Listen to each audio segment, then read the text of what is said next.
Episode ஸ்டார்டிங்ல மாமின்னு ஒரு பொண்ணு ஹாஸ்பிட்டல் பெட்ல காதை மூடிட்டு எனக்கு எதுவும் இல்லை நான் சாக மாட்டேன்னு சொல்லிட்டு பயத்துல அவ பேசிட்டு இருக்க. அப்ப இவ தங்கிட்டு இருக்கிற ரூமோட கதவுக்கு வெளியே யாரோ இவளை பார்த்துட்டு இருக்காங்க. மாமி யாருன்னு பார்த்துட்டு இருக்கா.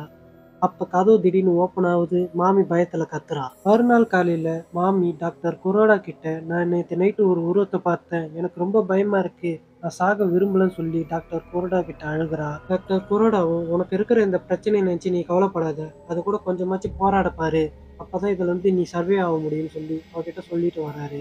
மாமி நான் நேற்று நைட்டு ஒரு ரீப்பரை பார்த்தேன்னு சொல்ல டாக்டர் குரோடாவும் அது ரீப்பர் கிடையாது, அது ஒரு பேஷண்ட், இன்னொரு வார்டில் இருக்காருன்னு சொல்ல மாமி நீங்க போய் சொல்றீங்க, மனுஷங்க அவ்வளோ பயங்கரமா இருக்க மாட்டாங்கன்னு அவ சொல்றா.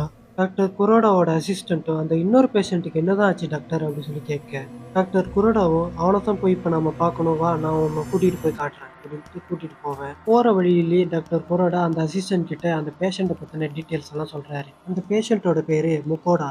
அவன் டாக்டர் குரோடாவோட பேஷண்ட்டா 2 மாசத்துக்கு முன்னாடி வந்தவன். முகோடாவோட பிரச்சனை என்னன்னா அவனுக்கு ரொம்ப நேரம் கனவு வருதுனால அவன் ஹாஸ்பிட்டலுக்கு வந்திருக்கான். சில நேரத்துல அவனோட கனவு 2ல இருந்து 3 நாள் வரைக்கும் போற மாதிரியும் பெட்ல இருந்து அவனால ஏஞ்சிக்க முடியாத மாதிரியும் அவன் உணர்ந்ததா டாக்டர் குரோடா கிட்ட சொல்றான். டாக்டர் குரோடாவும் இந்த கனவுனால என்ன பிரச்சனை வரப்போகுதுன்னு சொல்லி யோசிக்க முகோடாவும் இது பிரச்சனை தான், இந்த கனவு ஒரு சில நேரத்துல 1 வருஷத்தை தாண்டுது, இதனால நான் என் மைண்டை கூட இழந்துருவேன்னு எனக்கு பயமா இருக்குன்னு டாக்டர் குரோடா கிட்ட சொல்ல சரின்னு டாக்டர் குரோடாவும் முகோடாவை ஸ்லீப் சைக்கிள் மானிட்டர்ல தூங்க வச்சு அவனோட மூளை என்ன விதமான ஆக்டிவிட்டியில இருக்குங்கிறத பாக்குறாரு. அப்ப முகோடாவோட உடம்பும் கையும் அசைய ஆரம்பிக்குது. அவனோட கண்ணை திறந்து பார்க்கும்போது அவனோட கருவிழி ஒவ்வொரு பக்கமா வேகமா போயிட்டு வருது.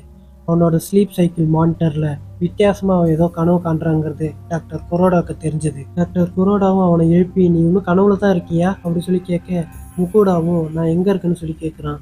டாக்டர் குரோடாவும் இது என்னோட ஹாஸ்பிட்டல், நேற்று தான் நீ எனக்கு பேஷண்ட்டாக அட்மிட் ஆன அப்படின்னு சொல்லி சொல்ல அவனுக்கு அப்போ தான் ஞாபகம் வருது. ஆமாம் நான் நேற்று தான் இங்கே அட்மிட் ஆனேன், ஆமாம் எனக்கு கனவு வந்துச்சு, அது இன்னும் பெருசாக போச்சு அப்படின்னு அவன் சொல்ல டாக்டர் குரோடாக்கு அப்போ தான் அவன் மேலே நம்பிக்கையே வந்தது.